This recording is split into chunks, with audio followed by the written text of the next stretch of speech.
Here they have stuff and you're helping them by getting rid of it, decluttering for them. Well, and that, but you've got to be careful in helping them. I learned that the hard way. And even though it is very clutter, the home would be very full of clutter. You have to be sure you make sure everything you've asked if they want to get rid of it. Absolutely. Even when you're really just trying to declutter. And sometimes people actually do that. What you're saying, Dixie, they'll go to someone's house, sometimes when they're not around, and sometimes just when they're around, but not really asking them, and just like, oh, garbage, garbage, garbage. My children do this to me quite often. When they get in that phase, I'm like, help, where's my, oh, ma. So yes, people definitely do that, and they definitely don't mean anything bad and anything. I'm dishonest. They're trying to do you a favor. Danielle, what about you? Obviously, all of this we know, yet I feel, at least for me, it helps me because it sort of reminds me of how scrupulously careful we have to be. That's what I'm gaining from all this. Yes, definitely.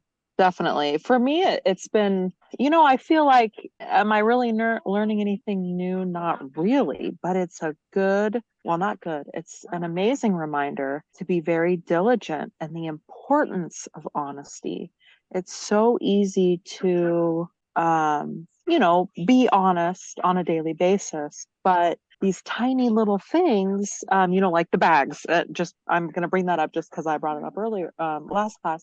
I had kind of second thought it, but was like, oh, it's probably fine. It's not worth anything. But I'm glad that we brought it up because now I know, that little feeling every time was like, is this right or wrong? Oh, it's fine. I know. I see people do it all the time. It's fine. I'm sure it's fine. And when you're in that situation and you say to Yeah. yourself, is this kosher? Is this not? It probably is. Well, you're in essence doing Right. crushing that voice of really, really, really being careful. And when you crush Yeah. that voice, in other situations, the voice is already crushed. Yeah. So then, Yeah. then it extends to, like we're saying, when your kid takes something from the party, oh, come on, of course Right. we let. She's a little girl. There was extra party bags, not a big deal. You just get used to telling yourself it's okay, it's fine, it's okay. And even if your, gamut of never extends past the Aldi bags and the party favor bags, but Yeah. it's this very delicate, precious power of honesty inside of us that's getting crushed. And that's worth it. That connection to God through really, really valuing honesty as God does, and really cherishing it, and really upholding it, and really going to great lengths that seemingly are so disproportionate to the worth of the item. Because it's not only about the worth of the item, it's about your honesty. And you said something, I don't know if it was last class or the class before, that really stuck with me, which is this worth my honesty? Like, is it worth doing this? It's worth asking and confirming versus versus risking your honesty, right? Exactly. That's So how I phrase it in that my stuck with brain. me. That's Yeah, that exactly how really I stuck phrase with it in me. my brain, because because when you ask yourself that question, no, I don't want to jeopardize that. Exactly. Exactly. Exactly. Yeah. And it makes you think. I have said that phrase in my head a few times, because things like this come up quite a bit, right? I've Right. said it in my head a few times, like, is this worth it? No. Well, of course I'm going to do the right thing. I'm taking it to other places as well. It's like, is this worth it? The answer is never going to be yes, right? Right. I tell people the same thing So, for yeah. marriage. I say, just say, is this worth is this worth your marriage? Is your marriage more valuable than this annoyance? Is your marriage more valuable Oh, than yeah. this? It's the same concept. It's exactly the same concept. Is my relationship to God worth more than not bothering to, being haphazard or careless or sloppy in this area? It's not like we think we're doing anything wrong, because we wouldn't want to do something wrong, but then the carelessness is like, it's probably okay, can't be bothered. Lazy summer day to make yourself all crazy over this. Is my relationship worth more than that? Yeah, my relationship is worth more. I, you know, activate myself and push to find out that thank God is good or not. Either way, or not. And we never know. I was thinking this last night because, of course, it was so amazing finding out about the freedom of the captives, of those Oh man. hostages. It was like beyond beyond euphoric. It was so emotional. I was like crying and crying and envisioning all the miracles that had to take place for that to happen. And then, of course, over time, over the night, people are posting different things about all the different spiritual things that have been done. Like this woman, Noya Lag BaOmer, a little more than 2 weeks ago, someone gave her father $1 that he had received from the Lubavitcher Rebbe. And that dollar was dated, the day that original person got the dollar was the 28th of Sivan. And the 28th of Sivan was the day when the cabinet approved this rescue mission for her. Wow. Wow. And then other things, other things, you see a picture of her father going to the Ohel to pray that she should be released. And it's like so many things. Like, so which was it? Or one of the men, actually the young man, the youngest man, he's actually from the town in Israel where my older daughter-in-law from Israel, her father is the shliach, the Lubavitch representative. And when he was captured, her parents went, of course, to give strength to his parents. And they checked the mezuzah in his room, which was both upside down and not kosher anyway. Obviously upside down invalidated, and it wasn't kosher if it was right side up, so they put a kosher one. And then they took his tefillin. He did have tefillin, which I think had problems. He fixed all the problems. And then what my daughter-in-law's father did, was he would go around to get Jews to put on tefillin, what we call mivtzoyim. And he would say to them, these are this hostage's tefillin. Put on the tefillin. This will be a merit. And he got many, many, many men to put on tefillin on this hostage's tefillin.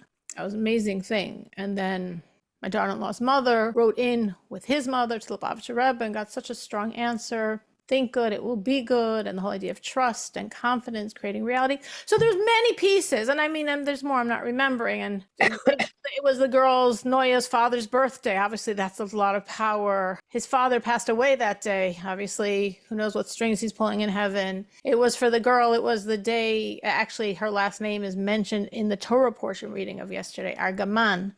It's actually a word in Hebrew that was mentioned there. There's so many different things. Wow. And I was thinking like, wow, who knows? And I was like, it's everything.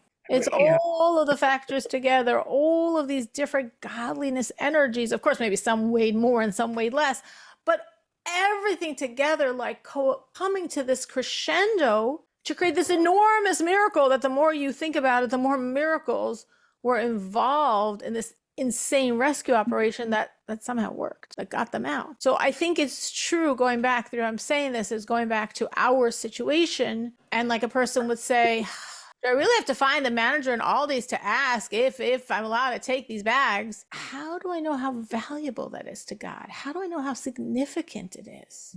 In any of these details, we don't know. And what's really creating my relationship to God? All of these details, detail by detail, we're creating a relationship with God. And we don't know which one is more important and which one is less important and which one God will give me a pass on and which one God would say, oh my gosh, this is so significant. I'm so glad you did it, because this would really be a very big breach in the relationship. We don't know. So we prioritize. We don't know what not to prioritize, and we assumedly prioritize everything. And all together, it's creating the totality of the relationship, the totality of our connection to honesty. Just as all together, the dollar from the Rebbe, and then the answers from the Rebbe, and the birthday, and the passing, and so many pieces came together to create all of these miracles. So we will continue. We were sort of talking about how what we've been learning, how it's affected us and how it's helped us, and how it's keeping us focused on the significance of this passion that we've been discussing for the past few weeks, which is honesty. And now we're going on.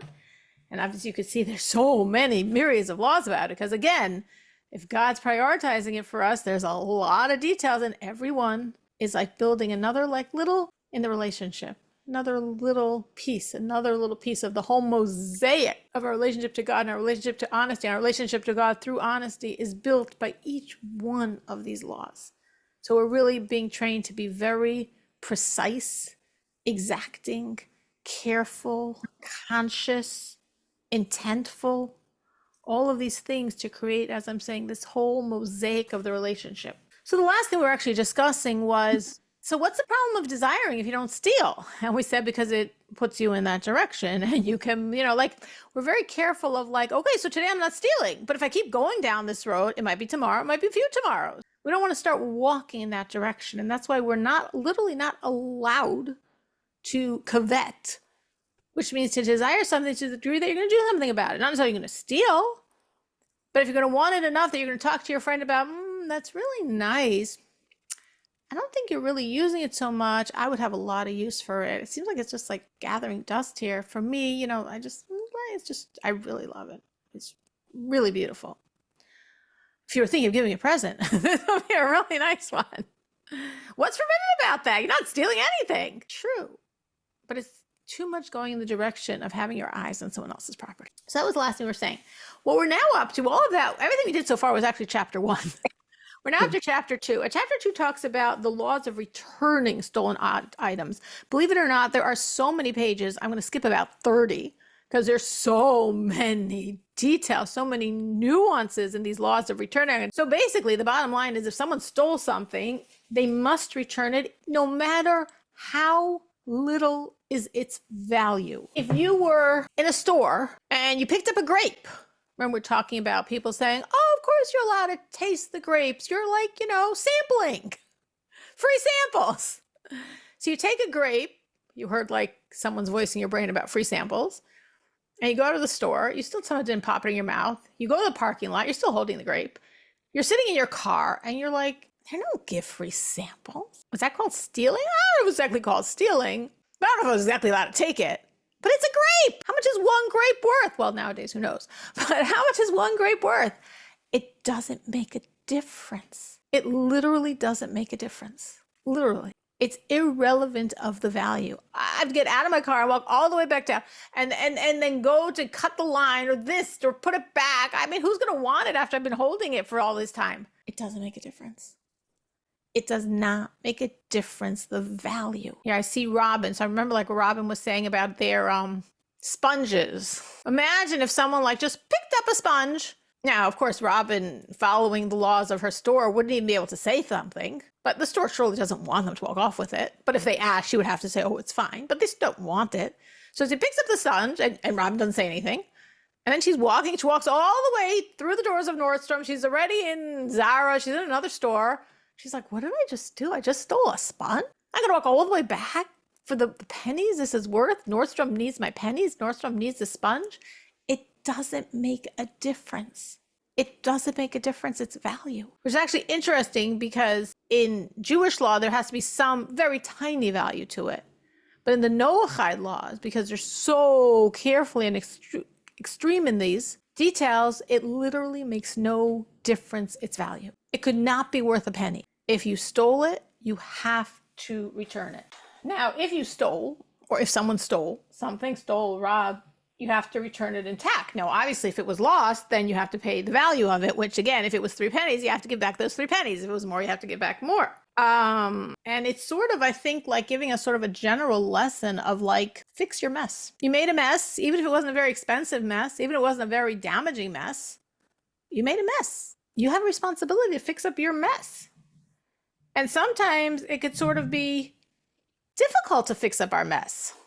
Obviously, as Danielle said, we can take these concepts and apply them to other areas, not only with stealing, that for most of us probably we're not stealing, but there might be other areas in our life where we accidentally or without thinking, but deliberately made a bit of a mess.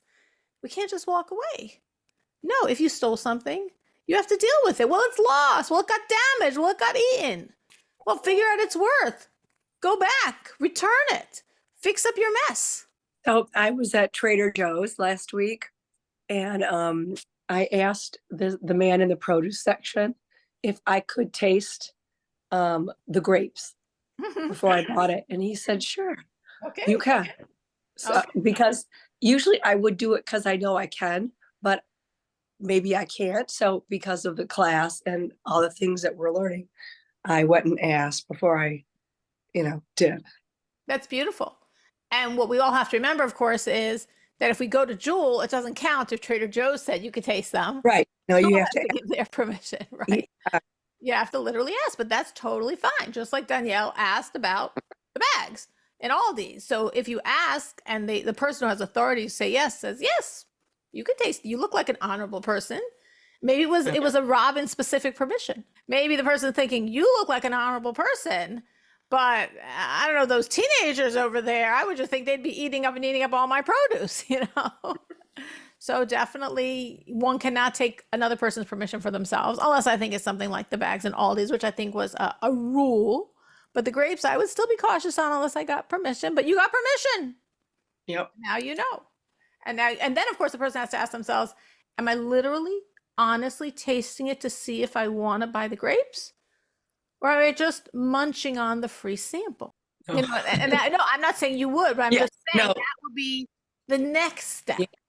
You got permission. What did you get permission for? And what are you doing just to really be sensitized to that concept? Mhm. Now, sometimes what could happen is a person could steal and then they regret, they feel guilty, bad things start happening in their life, they want to fix their life up in order, and they know they have to return the item, but they don't want to like embarrass themselves by returning the item. So they want to do it in like a more covert way to like give the person the money back without having to embarrass themselves by saying, I took this money from you. Oh, I happened to borrow the money without asking you 3 years ago. I want to return it. So there's a lot of laws. It gets very, very, very specific. I just reminded me, I went to Trader Joe's too last week, and I always get double bags and put the potatoes in for the rabbi. I buy eggs, 10 dozen eggs a week for Rabbi Moshe and his family. And I always have them double me 2 bags, and then I go back and get the eggs. And I usually remember to tell them that I hadn't paid for the bags. I forgot last week. Now I got it. Gosh, we had a whole discussion about it because remember, you said, well, what's the problem if I pay the next week? And we said, no, according to the laws, it is a problem. And we have to literally pay. That's why I said maybe it's better to pay when you're taking them instead of pay when, even though they might be annoyed for you to ring up, 10 bags or whatever, 3 bags. There's 2. or 2, a big note on your credit card or whatever, however you pay, on your checkbook, on your wallet. If you take money, have a sticky, like a neon sticky. Yeah. Pay bags, like that. Because again, like I say, what's the big deal? Dixie's not stealing and next week she's going to pay for the bags. But no, laws of honesty are you can't pay next week if they want you to pay today. They want you to pay today. So yeah, there's so many of these little things that we just have to figure out how we're going to stay focused. But yeah, perfect example. I remember telling you guys how I had one situation with my child that took something for a store and I made a big deal. We're going back to the store. We have to go up to the cashier and we have to return it to really, in a sense, make the child very uncomfortable and really make an impression in the child's head and get them really to feel the severity of what they did. And honestly, it's literally the law. If you steal something, you do have to return it. Again, can you return it without them knowing? Most of the time, yes. Some of the times, no. It's actually interesting. They say if you stole an animal, Dixie can appreciate this, you always have to tell the person, even if you just put the animal in their herd, because if the animal has been by you for a while, it will like maybe walk a different path and go back to you instead of back to them. So they need to know that this animal was missing from their herd, which they probably know, and was by you and now is by them. So they'll keep an extra eye on it so the animal doesn't wander back to your house instead of theirs. But most of the time money, unless it was actually in it for some reason in an empty wallet, most of the time money or something like that, you can just sort of sneak back in, assuming it's a place that they check and they will see it. They don't have to know it's from you. They just have to get their money back. But one way or another, we have to return it. Now, what if a person stole from many people and he doesn't remember who he took from? What do you think he should do at that point if he's feeling guilty or things are happening in his life and he's realizing, I better, sometimes we notice it was actually very interesting. I remember someone telling me he works virtually, meaning he works for someone else from his own house and he has to clock in his hours. And he used to be a little lax on being really precise about his hours. Like he starts at 9:15 and says 9, he ends at 4 and says he ends at 4:30 or 5. I don't know the exact details. He takes a half an hour lunch break and calls it 10 minutes, whatever. He was lax about the honesty of his reporting his hours. And he said, then you know what happened as he started being lax? He kept getting parking tickets. He kept getting ticket after ticket. And he just said, and he's not a very religious person, but it was just so obvious to him, the connection. And he's like, I think someone's giving me a message here. You know, if I think I'm going to get away with some not appropriately earned wages, God's just going to take it away from me. And he started being much, much more careful on really the hours.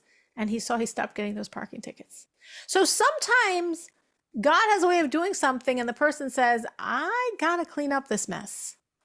So if a person took from a number of people, and that, by the way, this example real life example of that I just shared of this man who wasn't being so honest in his reporting his hours, I think that's a very realistic in our world way. Nice people could be thieves. Would he ever walk into a store and take something off the shelf? Of course not. He's not a thief. But would he misrepresent the hours he worked? Yeah. Like in our brain, that's not stealing, though taking something off a shelf is stealing. That's another example of just another way our honesty could be challenged, especially when we know what everyone else is besides us. I have a question about that topic or example. So I also work remotely. I also have to log my hours, but I'm a salary employee. I don't get paid based on what I log. It's just logging towards projects and things like, what are you spending your time on? I don't think that would be the same, but I'm just curious because you're saying that he gets paid hourly based on. He gets paid hourly, but if you're saying you work and you do not get paid hourly, you're obviously, on a much higher level than he is, and you're getting your paycheck no matter what. Yes. If they're telling you we want a breakdown of how much you're working on each thing, because that helps us project and plan and whatever. Yeah. Then seemingly you have to be accurate in what you're reporting. And I guess the question is, you could ask them, like, how crazy do I have to make myself? Do I make myself down to 15 minutes? Do I make myself down to 10 minutes? Do I make myself down to 5 minutes? I remember once, this was in the old days when things were pencil and paper. Of course, now it's all on computer. But I had to report the hours of learning done every day in my school. It was to the government, and I had to report the hours of learning.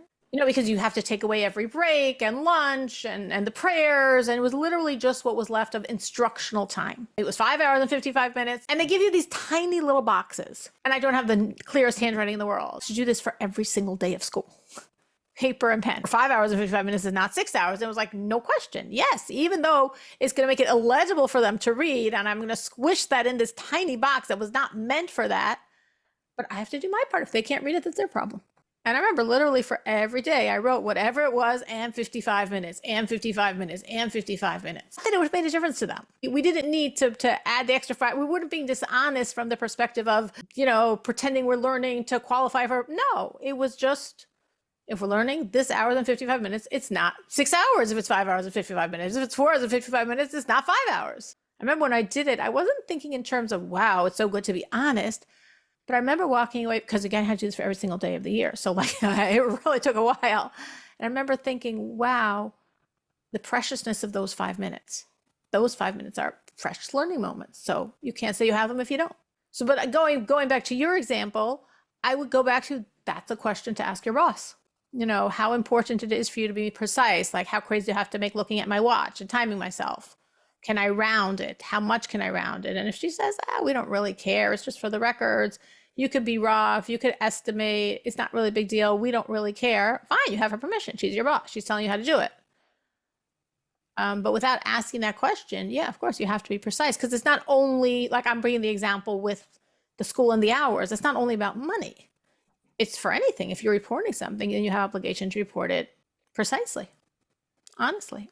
Well, I guess I'm going to ask then. Okay. Not that I do it purposely dishonestly, but I'm not really careful about it. Right. I don't know, did I spend 40 minutes or 60 minutes? I'm just going to put an hour. Right. So, exactly. 100%. Yeah. Absolutely. Yeah. And again, it's not money. You're not taking anyone's money. So what difference does it make?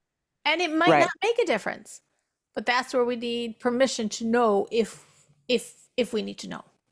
But going back to the example I was giving with that man I know, again, he's not a very spiritual person, But it was so obvious to him that as he was being dishonest, not precise in the hours he was giving his boss, he kept getting these tickets.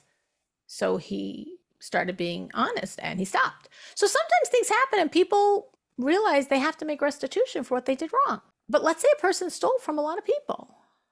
And he doesn't know who he stole from. He doesn't know exactly how much he stole from each person. What do you think he could do at that point to make restitution? Could he do tzedakah for maybe how much he thinks he could have done? Who would he give it to?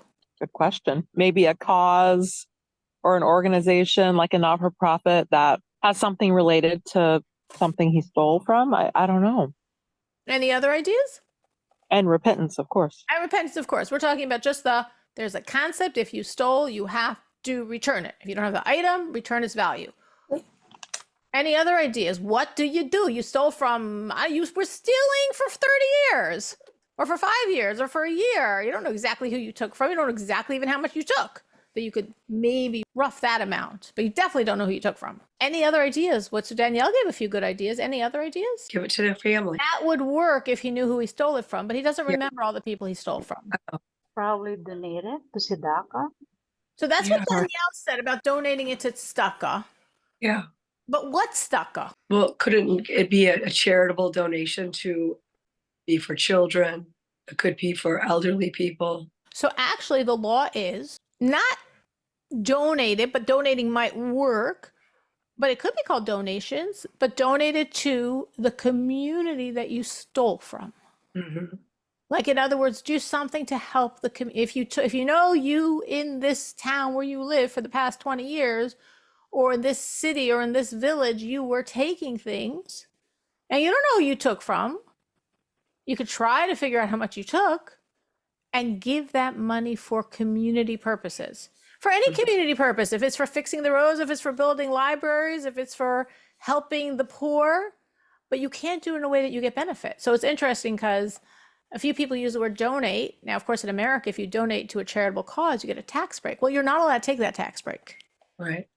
Or if you get honor, you're not allowed to take that honor. You have to do it anonymously. Like, you can in no way benefit from giving your community all this money because really you're doing it to repay what you stole. You don't have to make a public announcement, I'm doing this to repay what I stole, but that's, you know why you're doing it. So you can't take a tax break for that.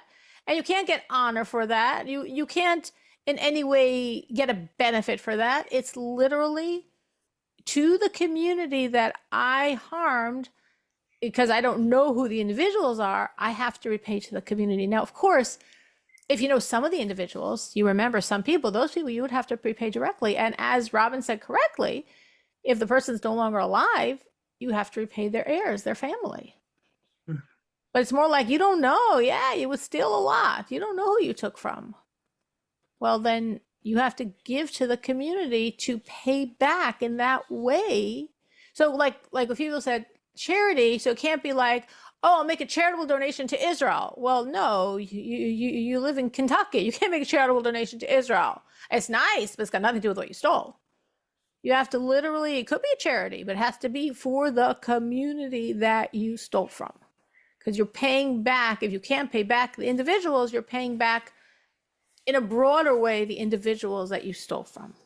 Were you ever in a situation where you realized afterwards you did something wrong and you couldn't figure out a way to make amends to the person? You did something wrong and you wanted to help, wanted to fix the situation, and you couldn't figure out how? I've definitely been in those situations. Sometimes it's been because the person was so angry at me that they wouldn't accept it. And that's very hard because then, but it does say, you try, and if you try 3 times or whatever, and I have, but it's still hurtful that I couldn't make the amends.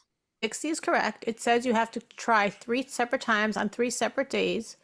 And then if you really did sincerely try for 3 separate times and the person just refuses to accept your apology, well, technically you did your part.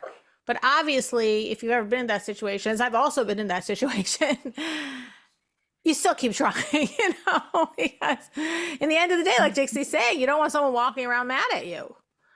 You don't want to walk around someone that you know you hurt and you couldn't in any way appease that hurt. Though you're 100% right. Technically, 3 times on 3 separate days is what's demanded. But we keep trying. Yeah, it's hard. When you have people that you don't know why they're mad or what you've done, and they won't tell you. So you can't make any amends to me. And I've got a few of those, and it's like, just tell me, you know? Sometimes it happens. And we're seeing here, according to Jewish law, what will be the situation if someone, again, I can't return it. I don't know who I stole from, so I guess whatever. No, God says, not whatever. Figure out the money as well as you can. Give it to the community that you stole from. Like there's still restitution. There's things you can do. Something else, which is also, I mean, unfortunately practical in our world in certain situations, is the prohibition of benefiting from stolen items. You would never steal, but sometimes, and of course, it depends sort of where you live and what's the reality there.